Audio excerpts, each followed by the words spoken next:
So you're doing VCE methods and you failed your first SAC. Where do you go from here? What do you do to improve? And you feel like, you might be in the position where you feel like you've done everything that you can to do well in your first SAC, and you still didn't do well. And that's life. But I'm just going to give you a few tips and a few recommendations that you can implement right now to not only increase your level of knowledge, but seriously and drastically increase your scores before your next SAC.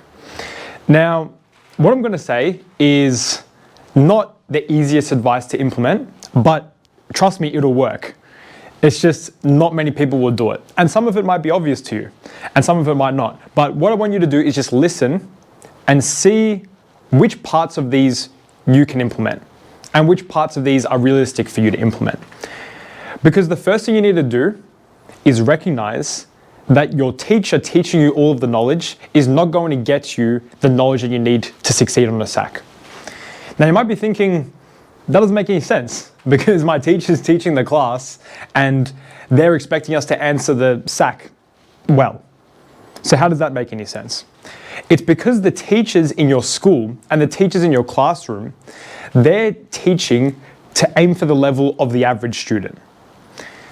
And you might be thinking, why is that the case? Why wouldn't they just be aiming for the top students and teaching the knowledge that they need? Because then everyone would just have the top knowledge to succeed and make the school look good.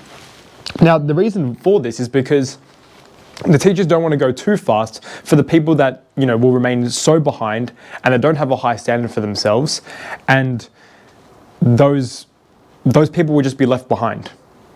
But then at the same time, the teachers don't want to aim too low to kind of drag down the top students.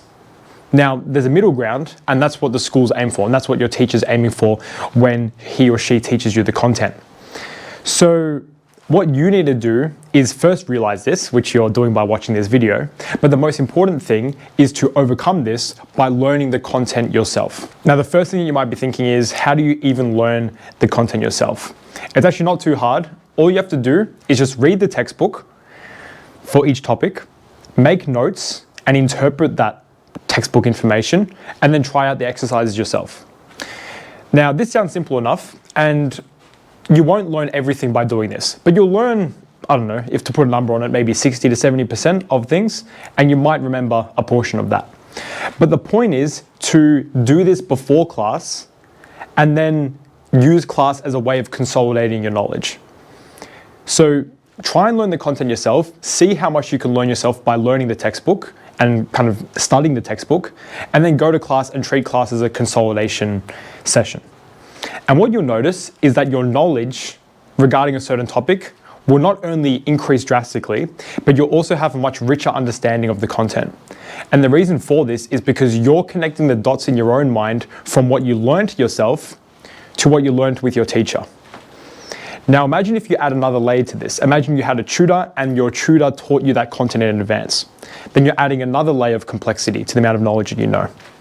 And maybe you watch our free videos online on YouTube.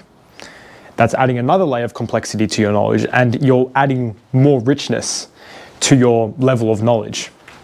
And this is going to mean that you're going to be a master of the theory if you learn the content rather than just paying attention in class, but you pay attention in class, you read the textbook ahead of time, you learn it with your tutor, you learn it through our free videos, and you learn it through whatever other means you can find. The more means you can find, the richer your knowledge is going to become. And this is going to get you to become a master of the theory in VCE methods. And if you just do a little bit of proactivity, just half an hour every day, reserved to learning the content in advance, it's going to pay off dividends in the long term. But just knowing the theory is the foundation, but that's where a lot of people stop. And if you've kind of jumped off this video already, then you're not going to get that top 10 to 5% that is going to actually separate you from the crowd and get you the 40 score in methods. Now, what people don't realize is what you learn in the textbook and what you learn in class is, it's not everything that you need to know, which sounds really weird, right? Because you would expect what you learn in class to reflect what you're expected to know on a test. But the reality of VCE methods is that on tests, they have application style questions. You probably know this already. And do you ever have the feeling that you feel like you know the theory, but then when you go to a test, It feels like everything is kind of unfamiliar. Now, the reason why that's the case is it's just to kind of, ruin things a bit. You should be expected to answer all of those questions. There's nothing on your test that hasn't been taught in class, but it's just been taught in a way where you've learned the foundation and you're expected to connect the dots yourself. But knowing how to do application style questions is actually a skill in itself. So you need to be able to refine the theory, which is the foundation, and then perfect the application style questions. Now this honestly just comes through repetition. You need to source out as many questions as you can through the textbook, through your teacher, through past SACs, through past exams, through our free resources. Wherever you can find practice application questions, you need to be practicing them and just getting familiar with as many contexts as possible. Because sky's the limit when it comes to the types of application questions that they can test you on. So if you're familiar with as many question styles as possible, that's going to give you the biggest chance of kind of recalling a method that you've learned before and making the SAC as easy as possible and making the exam as easy as possible. That's why the best students and the students who perform the best, they're the ones that just keep on going through that level of repetition and more repetition and more repetition when it comes to perfecting SACs and exams. And it's not necessarily because they know the content better, because a lot of people know the content and they pay attention in class. It's because they're the most familiar with different types of application problems. So when they get to a SAC or when they get to an exam, things are much less of a surprise.